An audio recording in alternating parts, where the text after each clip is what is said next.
Hey everyone, welcome back. So in this particular lecture, we are going to discuss about the important NCRTs which you have to cover for your UPSC or state PCS. Now, why NCRTs are important? Because NCRTs provide you a basic understanding about each and every concepts which you are going to cover in your UPSC journey, in your state PCS journey. Now, कौन-कौन सी NCRTs को cover करना है ये बहुत important चीज है. And there are a lot of rumors in the market. So इसके बारे में I'll be discussing at the end of this particular video. So सबसे पहले हम ये देख लेते हैं कि हिस्ट्री के लिए हमें कौन सी एनसीईआरटीज को कवर करने की जरूरत पड़ती है. देखिए हिस्ट्री में चार सब्जेक्ट्स आते हैं. History constitutes of four subject: ancient history, medieval history, modern history and then world history. See, for ancient and medieval, you have to cover only NCERTs, nothing else. इनके अलावा किसी और सब्जेक्ट्स की किसी और बुक की तरफ देखना भी मत, क्योंकि you and up losing a lot of precious time जो आप कहीं और यूटिलाइज कर सकते हो. Now for modern history, one NCERT. अगर आपका बहुत ही इच्छा है, बहुत ही मन है, बहुत जानने की कोशिश कर रहे हो, बहुत जानने की इच्छा रखते हो, तो केवल एक एनसीईआरटी. उसके बाद स्पेक्ट्रम. एंड वर्ल्ड हिस्ट्री के लिए सबसे पहले मैं बता देता हूँ, वर्ल्ड हिस्ट्री के लिए अगर बहुत मन है तो क्लास 11th की एनसीईआरटी पढ़ लेना, और इससे भी ज्यादा मन है तो दोनों ओल्ड और न्यू दोनों पढ़ लेना. और अगर इन्हें पहले नहीं पढ़ना चाहते हो तो यूट्यूब पे जाना, प्रतीक नायक सर की, मृणाल सर के चैनल पे वीडियोस पड़ी हुई हैं वर्ल्ड हिस्ट्री से रिलेटेड. एक बार उन्हें देख लो आराम से. उसके बाद दूसरी बार में उसके नोट्स थोड़े थोड़े बना लो, एंड उसके बाद आप आके एनसीईआरटीज को कवर कर लो. देखिए यूपीएससी वर्ल्ड हिस्ट्री से मैक्सिमम दो क्वेश्चन पूछती है, वो भी मेंस में. प्रीलिम्स में एक क्वेश्चन नहीं आता है, तो उस पर ज्यादा टाइम देना मूर्खता होगा. और अगर आप ये भी नहीं करना चाहते हो तो बस प्रतीक सर की वीडियो देखो और डायरेक्टली किसी एक पर्टिकुलर कोचिंग की मटेरियल उठाओ, चाहे वो विजन, सॉरी एनसीईआरटी मैंने लिखा है यहाँ पे, चाहे वो विजन हो चाहे ओनली आईएएस हो, कोई भी, और उसे पूरा वर्ल्ड हिस्ट्री कवर कर लो. ये मोर देन सफिशियंट होगा दिस. उसके बाद हम सबसे पहले बात कर लेते हैं एंशिएंट हिस्ट्री के बारे में. सो एंशिएंट हिस्ट्री के लिए क्लास 6 की ओल्ड एनसीईआरटी, क्लास 6 की न्यू एनसीईआरटी, और क्लास 11th या 12th, आई मीन मुझे याद नहीं है क्योंकि ये एक ओल्ड एनसीईआरटी है which has been written by R S Sharma, which is a very beautiful NCERT. और अगर आपको एंशिएंट हिस्ट्री कवर करनी है तो ये अकेली बुक आपको पूरा इन्फॉर्मेशन दे देगी. This book is going to be sufficed for that, for your whole ancient history preparation. But अगर आप beginner हो, if you are just starting your preparation, if you don't know even about A of ancient history, you have to cover these books. Don't make notes out of it. Just make notes out of this R.S. Sharma book and try to revise it again and again. आपके prelims और mains दोनों की चीजें इससे clear हो जाएंगी. थोड़ी सी पढ़ने की तरीका अलग है, थोड़ा सा पढ़ने का तरीका अलग होगा, जिसके बारे में मैंने बात किया है when I covered the resources for GS paper one. आप उस वीडियो को देख सकते हो जाके, मैं उसका लिंक डिस्क्रिप्शन बॉक्स में डाल दूंगा. नाउ मिडाइवल हिस्ट्री की बात करें तो मिडाइवल हिस्ट्री के लिए क्लास 7th की old NCERT and class 7th की ही न्यू एनसीईआरटी कवर कर लेना. और इससे एक बिगिनर के तौर पे ही पढ़ना. अगर आप एक बिगिनर हो, आपको कुछ नहीं पता है, तब इसे पढ़ना. अगर पता है तो डायरेक्टली जाओ, सतीश चंद्रा सर की एनसीईआरटी आती है एक मिडाइवल हिस्ट्री पे, उसे पढ़ो, उससे नोट्स बनाओ और बार बार रिवाइज करो. इससे ज्यादा और कुछ पढ़ने की एनसीईआर और कुछ पढ़ने की जरूरत नहीं है. There are multiple out there will suggest की तमिलनाडु पब्लिकेशन की, तो कर्नाटका पब्लिकेशन की, तो असम और नागालैंड पब्लिकेशन की बुक पढ़ लो. ट्रस्ट मी, यूपीएससी अगर पूछेगा तो लंदन पब्लिकेशन की बुक पढ़ लोगे तब भी नहीं हो पाएगा. इतना मिनिमम कर लो. इतना मिनिमम सब करते हैं. हाँ, कुछ लोग थोड़ा एडवांस बनेंगे तो एक, पता ना किसकी एक बुक आती है, I mean Nitin Singhania sir के तरह से ही एक और बुक आती है, इन दोनों को कवर करते हुए वो पढ़ना स्टार्ट करेंगे. तमाम चीज़ और टाइम वेस्ट करते हैं, उससे कोई मतलब नहीं है. आप केवल 3 एनसीईआरटी से और 3 एनसीईआरटी से कवर कर लो, मोर देन सफिशियंट होगा. ना अभी हम बात करते हैं मॉडर्न हिस्ट्री के बारे में. सी, मॉडर्न हिस्ट्री के लिए if you really want to have understanding, basic understanding अगर आपको जरूरत पड़ती है, then try to cover class 8 NCERT. और वो भी एक नैरेटिव मेकिंग फॉर्मेशन में पढ़ना, नैरेटिव जनरेट करने के लिए पढ़ना, ताकि आपको एक timeline, you can be well acquainted with the timeline कि कहाँ से चीजें शुरुआत हुई थी और कहाँ पे खत्म होती हैं इंडिपेंडेंस तक. आपको एक टाइमलाइन पता चल जाएगी गांधी जी कब इंडिया में आते हैं, तो उसके बाद just directly jump on to the spectrum. और spectrum is the most important book for your modern history. See, there are multiple out there who will suggest कि ये मॉडर्न हिस्ट्री के लिए स्पेक्ट्रम मत पढ़ो, कोई और बुक पढ़ो, कोई और बुक पढ़ो.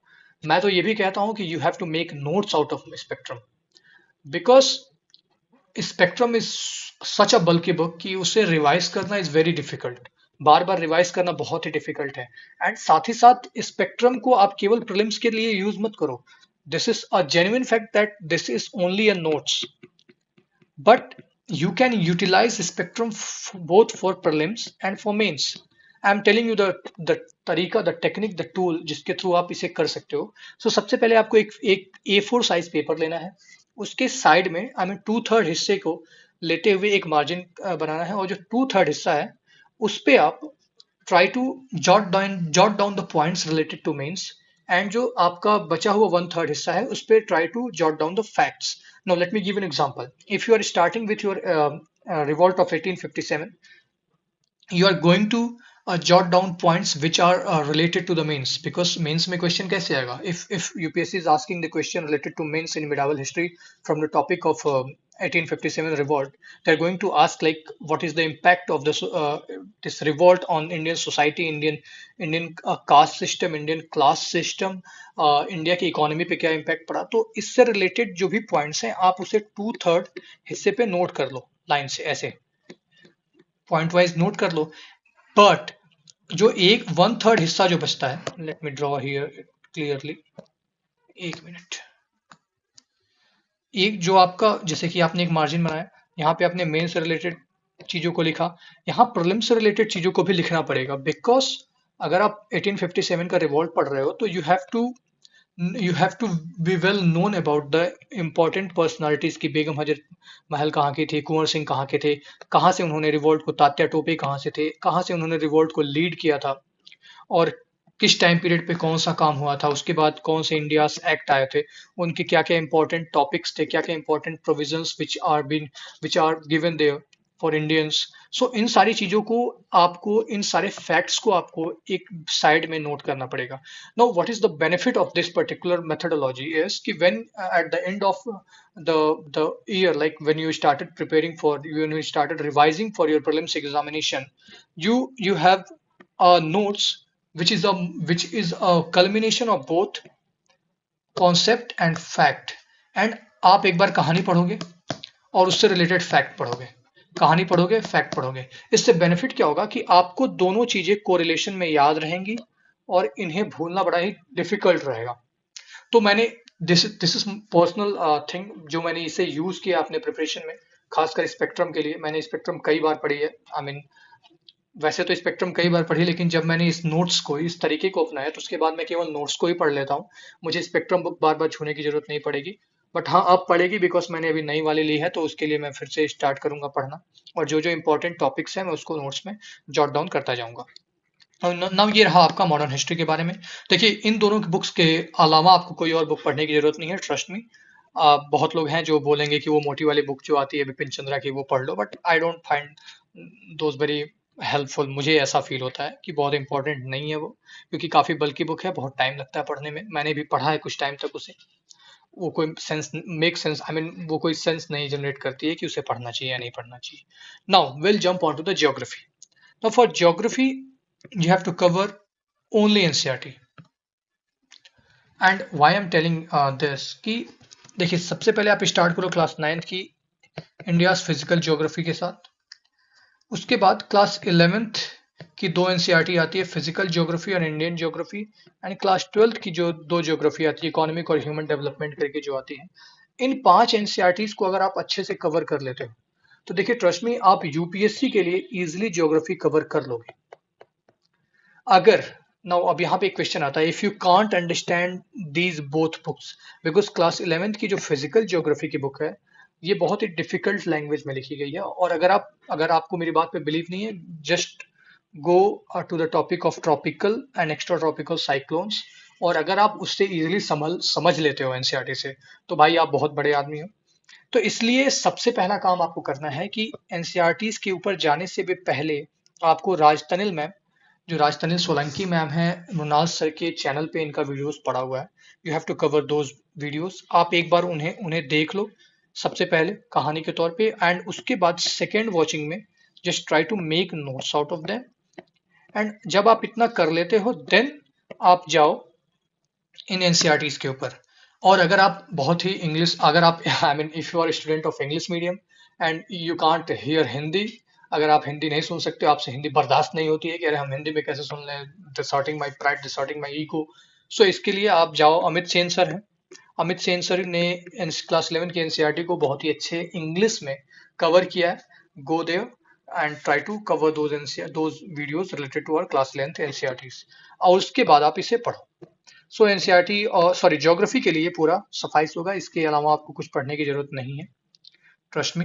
अब पढ़ने की जरूरत नहीं है, जो मैं बार बार सेंटेंस बोल रहा हूँ, इसका मतलब ये नहीं कि आपको एनालिसिस करने की जरूरत नहीं है। आप इससे ज्यादा इंफॉर्मेशन गैदर मत करो, बट करंट अफेयर्स से आप एक्वेंटेड रहो, इंट्रोड्यूस्ड रहो, और उन्हें इन चीजों में कोरिलेट करने की कोशिश करो, तभी आप क्लियर कर पाओगे। इसके बिना आप क्लियर नहीं कर पाओगे, ट्रस्ट मी। नाउ इसके बाद हम बात करते हैं इंडियन सोसाइटी के बारे में। देखिए, इंडियन सोसाइटी के बारे में मैंने पहले भी बोला है और आज भी बोलता हूँ कि अगर बहुत मन है तो एनसीईआरटी पढ़ लेना, जो इंडिया सोशल डेवलपमेंट है और इंडिया के सोशल प्रॉब्लम्स जो जो है, राजीव अहिर सर ने शायद लिखी हो एनसीईआरटी। देखिए, मैंने पढ़ी नहीं है पर्सनली, बिकॉज मैंने डायरेक्टली कोचिंग मटेरियल पढ़ा है, विजन का सबसे पहले पढ़ा था। और विजन का पढ़ने का मेरा तरीका थोड़ा अलग था, because when I started reading this booklet of Vision, I find it very difficult to understand. Then what the first thing which I did, मैं हर एक एक टॉपिक, हर एक एक वर्ड की मीनिंग, हर एक एक वर्ड को गूगल पे सर्च करता था, उसे समझने की कोशिश करता था। And then I started interlinking different concept, different different terminologies, और अंत में मेरे पास एक अच्छा नोट्स तैयार हुआ हर एक टॉपिक के लिए, चाहे वो एंड रोल ऑफ वुमेन हो, पॉपुलेशन हो, अर्बनाइजेशन हो। हर एक टॉपिक पे दो दो पेजेस के नोट्स बना लो, चाहे वो कोई भी सोर्स हो। और इसके बाद आपको बस करंट अफेयर्स को कवर करना है, बस और कुछ नहीं। तो सोसाइटी के लिए मैंने आपको बताया, किसी भी सॉरी, किसी भी एक कोचिंग का मटेरियल उठाओ, वो मोर देन सफिशियंट होगा। एनसीईआरटी पढ़ने की जरूरत नहीं है, ये मेरा ओपिनियन है पर्सनल। गाली मत देना, बिकॉज बहुत लोग हैं जो चारों एनसीईआरटी कवर करते हैं, क्लास 11th और क्लास 12th की। तो वो सोशियोलॉजी के पर्सपेक्टिव से ज्यादा बेटर है। सोशियोलॉजी और जो आपका ऑप्शनल है, rather for UPSC, I mean, you can understand. Now, polity. देखिए, polity there are two very beautiful NCRTs which you must cover. One is political theory. देखिए, political theory, this book is very important to understand, because here are you going to face different important terminologies which are very important in political science, like time to time is the equality, liberty, fraternity, and these topics are very well explained in this book, in this particular book. So political theory, this book, covering this book is very important, आपको इस book को cover करना ही पड़ेगा। And apart from this book, you have to cover class 11th, I think class 11th NCRT, the Indian Constitution at Work. I don't exactly remember the which class to which it belong, but हाँ, ये है कि Indian constitution at work इसका नाम है। आप इससे search कर सकते हो, आप इस नाम से खरीद सकते हो, खरीदना हो तो। जब आप इन दो एनसीईआरटीज को अच्छे से एक अच्छा टाइम दे के कवर कर लेते हो, then jump on to your Laxmikanth, the Bible, the Quran, the Bhagavad Gita of your whole polity.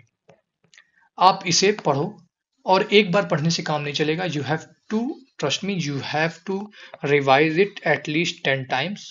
इससे नीचे काम नहीं बनेगा, trust me. And apart from, I mean, this revision or this reading, I'm talking about only for prelims. अब mains के लिए आपको क्या करना है कि मेंस के लिए cover these things, cover, just read it for prelims perspective, and then उसके बाद आप क्या करो कि पीटी, सॉरी, मेंस 365 जो भी बुकलेट्स आती हैं, उन्हें खोलो, उन्हें सर्च करो, और उसके बाद उसमें जो इंपॉर्टेंट टॉपिक्स दे रखे हैं, जैसे कि parliamentary disruptions, to the declining role of Rajya Sabha, the topics, the issues which are there in the market, like जो बहुत ही करंट इश्यूज हैं, uniform civil code, free legal aid, efficient judiciary, judicial accountability. So ये जो topics हैं, इन्हें आप वहां से कवर करो, और उससे फिर इससे कोरिलेट करके, इस स्टैटिक पोर्शन से कोरिलेट करके एक नोट्स तैयार कर लो। बस इससे ज्यादा आपको करने की जरूरत नहीं है। एनसीईआरटी मैंने बता ही दिया, दो एनसीईआरटी जो हो गया। नाउ इसके बाद पॉलिटी के बाद आता है आपका इकोनॉमिक्स। सी, मेरे लिए एनसीईआरटी इकोनॉमिक्स के लिए पढ़ना बहुत अच्छा नहीं मैंने माना है कभी भी। बट फिर भी मैंने पढ़ी है एनसीईआरटी, ऐसा नहीं कि मैंने पढ़ा नहीं। क्लास 9th की जो इकोनॉमिक्स की एनसीईआरटी थी वो मैंने पढ़ा। और इंडियाज इकोनॉमिक डेवलपमेंट एक एनसीईआरटी है, अब I mean I don't know किस क्लास की वो एनसीईआरटी है, बट इंडियाज इकोनॉमिक डेवलपमेंट करके वो एनसीईआरटी है, उसे मैंने पढ़ा है। Because this book is going to help you in the post independence also. खासकर जो इकोनॉमी पोर्शन आप पढ़ोगे उसमें जैसे कि आपका ग्रीन रिवॉल्यूशन हो गया, फ्लड रिवॉल्यूशन हो गया, ब्लू रिवॉल्यूशन हो गया, सो इन सारी चीज़ों के बारे में आपको अच्छे से पता चलेगा। और अगर इसमें I mean I don't think कि इसमें इनके बारे में इतना डिटेल में दिया हुआ है, मुझे अभी याद नहीं, मैंने काफ़ी पहले उससे पढ़ा था। बट आपको एक बेसिक अंडरस्टैंडिंग मिल जाएगी ताकि आपको उन टॉपिक्स को कवर करने में आसानी हो। तो ये तो एनसीईआरटी तो आपको पढ़ना ही है इकोनॉमिक्स के लिए, पढ़ लो इसे। And apart from these NCERTs, अब आपके ऊपर डिपेंड करता है कि आप श्री राम आईएएस की नोट्स पढ़ना चाहते हो, कि आप मृणाल सर की नोट्स पढ़ना चाहते हो, कि आप पवनीत सर की नोट्स पढ़ना चाहते हो। पवनीत सर ने एक बुक भी लिखी है, आप उसे करना चाहते हो, ये सब आपके ऊपर डिपेंड करता है। अगर आपको नहीं समझ में आया इनसे इन एनसीईआरटीज के बाद, तो सबसे पहला काम आप ये करना, सॉरी, कि आप मृणाल सर की जो वीडियोस पढ़ी हैं नई वाली 2015 में आई थिंक जो उन्होंने बनाया है, उन वीडियोस को एक बार देख लो। आपको हर एक कॉन्सेप्ट की एक बेसिक अंडरस्टैंडिंग हो जाएगी। और उसके बाद फिर आप इन बुक्स को पढ़ो, तो आप एक अच्छा एक ब्रॉडर अंडरस्टैंडिंग जनरेट कर पाओगे प्रीलिम्स के लिए भी और मेंस के लिए भी। नाउ ये रहा आपका इकोनॉमिक्स के एनसीईआरटी के बारे में। नाउ आफ्टर इकोनॉमिक्स आपको एनसीईआरटी और किस चीज़ के लिए कवर करनी पड़ेगी? तो हमने बात की पॉलिटी के लिए, हमने बात की हिस्ट्री के लिए, हमने बात की आपकी ज्योग्राफी के लिए, हमने बात कर ली इकोनॉमिक्स के लिए। अब क्या बचता है? इसके अलावा साइंस बचता है। तो देखिए साइंस के लिए कुछ लोग कहते हैं क्लास 6 to 12 एनसीईआरटी पढ़ लो, बट मेरा ये मानना है कि अगर आप स्टेट पीसीएस के लिए तैयारी कर रहे हो तो इसे पढ़ो। अगर नहीं तो आप बायोलॉजी पोर्शन जो आपके क्लास 11th या 12th में जो दिया हुआ है, देखिए मैंने एनसीईआरटी नहीं पढ़ी है साइंस के लिए, क्योंकि मैंने जो पहले से पढ़ रखा है वही मेरा बेसिक नॉलेज है। बाकी इसके साथ मैंने साइंस एंड टेक्नोलॉजी को कवर किया है।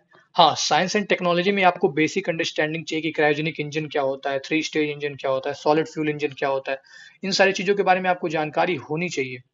आपको बायोटेक्नोलॉजी के बारे में बेसिक अंडरस्टैंडिंग होनी चाहिए कि ओमनीपोटेंट प्लूरिपोटेंट सेल्स क्या होते हैं, क्रिस्पर कैस क्या होता है, कैसे जीन म्यूटेशन होता है। इन सारी चीज़ों के बारे में, ये बेसिक चीज़ें हैं, इनके बारे में आपको पढ़ना ही पढ़ना पड़ेगा। क्योंकि साइंस एंड टेक ऐसा पोर्शन है जिसे लोग हाईली इग्नोर करते हैं। और ट्रस्ट में अगर आपने अच्छे से कवर किया है तो आराम से आप 60 to 70% क्वेश्चन सॉल्व कर ले जाओगे। तो इसलिए साइंस के लिए कोई एनसीईआरटी पढ़ने की जरूरत नहीं है, मैं तो यही कहूँगा। इन्वायरमेंट के लिए भी आपको कोई एनसीईआरटी पढ़ने की जरूरत नहीं है।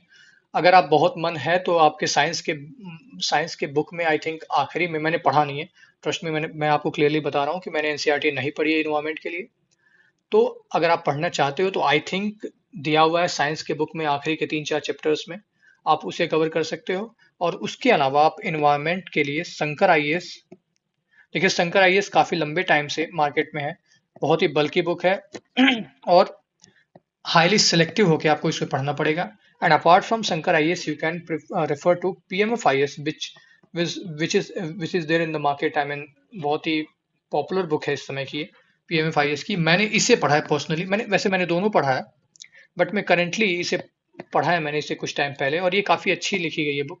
इसमें भी बहुत सारी चीज़ें ऐसी हैं जिन्हें आप छोड़ सकते हो, so you have to skip those things and cover only those things which are related to your syllabus, nothing else. So हमने एनसीईआरटीज के बारे में बात की कि कौन कौन सी एनसीईआरटीज किस किस सब्जेक्ट के लिए कितनी कितनी कवर करनी है, और किसके किसके लिए करनी है, किसके किसके लिए नहीं करनी। Now the rumors which are there in the market is कि you have to cover all the NCERTs from class 6 to 12th। तो देखिए मैंने आपको बता ही दिया कि कौन कौन सी एनसीईआरटीज पढ़नी है, आज के अलावा आपको और कोई एनसीईआरटी पढ़ने की जरूरत नहीं है, ट्रस्ट मी, इससे कोई मतलब नहीं होगा। Ultimately you are going to lose your important time अगर आप सारी एनसीईआरटीज कवर करने जाओगे तो। जैसे कि एग्जांपल देता हूँ पॉलिटी के लिए दो बुक दी हुई है, डेमोक्रेटिक पॉलिटिक्स 1 और डेमोक्रेटिक पॉलिटिक्स 2। देखिए ये दो एनसीईआरटी मैंने कई बार पढ़ने की कोशिश की है, मुझे समझ में भी नहीं आई है और इससे कोई बहुत खासा फायदा नहीं मिला। हाँ, एक दो टॉपिक जैसे फेडरलिज्म वगैरह के बारे में इन्होंने श्रीलंका से रिलेटेड कुछ एग्जांपल दिया है जो थोड़ा सा हेल्पफुल था, बट अगर आप इन दोनों को स्किप करना चाहो कर दो, कोई इशू नहीं है, आप इन्हें किसी और सोर्स से कवर कर सकते हो, इसमें कोई प्रॉब्लम नहीं आएगी। तो उन एनसीईआरटीज को try to skip, try to leave, try to eliminate, जो आपके सिलेबस से डायरेक्टली रिलेटेड नहीं है, because they will they will harm you in in some way. आप अपने टाइम को लूज करोगे और आपके पास टाइम नहीं बचेगा और चीज़ों के लिए। सो ये रहा आज का video. I hope you like it, and अगर आपको पसंद आई तो please like it and subscribe the channel. Share करो, try to write your opinion in the description box. So my name is Amitish, and have a good day, have a good night. Thank you so much, guys.